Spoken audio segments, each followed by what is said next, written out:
हमारा वीडियो को लाइक कीजिए और अपने दोस्तों को शेयर कीजिए और वीडियोस देखने के लिए इस चैनल को सब्सक्राइब कीजिए।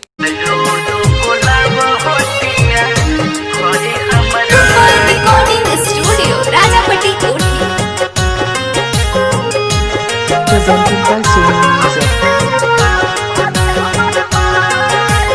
लॉकडाउन से कहिया मोदी जी,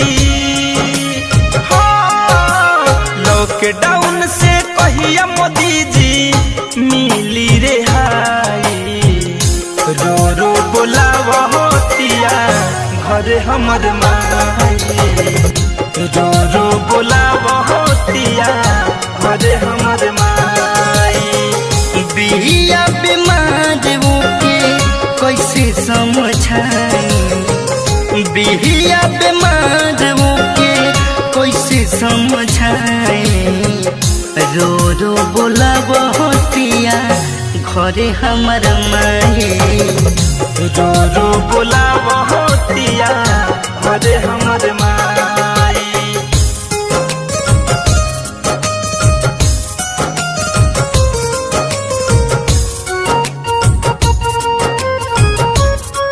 रिकॉर्डिंग स्टूडियो राजापट्टी कोठी।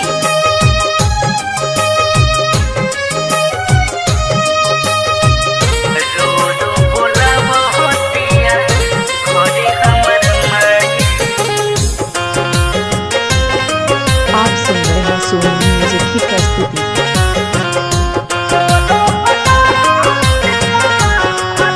Presented by Sony music.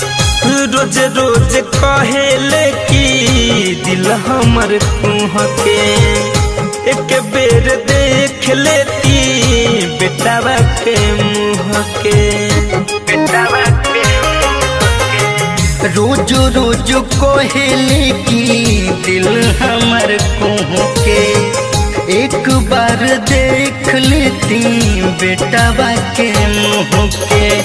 खाते मैख छूट गइल बाटे दवाई, खाते मैख छूट गइल बाटे दवाई।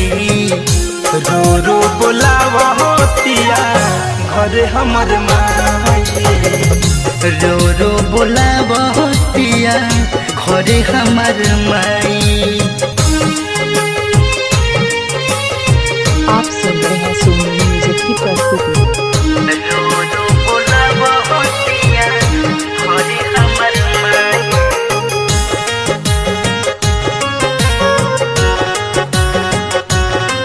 Presented by Sony music.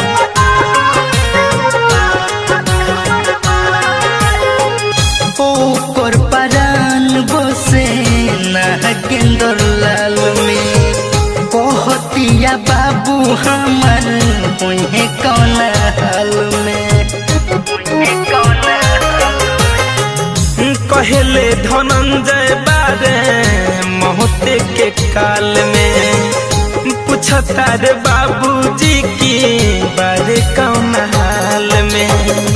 Ajay जनबी भैया अब न रहाई, अजय जनबी भैया अब न रहाई। रो रो बोलावा होतिया घर हमर माई, रो रो बोलावा होतिया घरे हमर माई। बिया बीमार के कैसे समझाई, बिया बीमार के कैसे समझाई। रो रो बोलावा होतिया घरे हमर माई, रो रो बोलावा होतिया घरे हम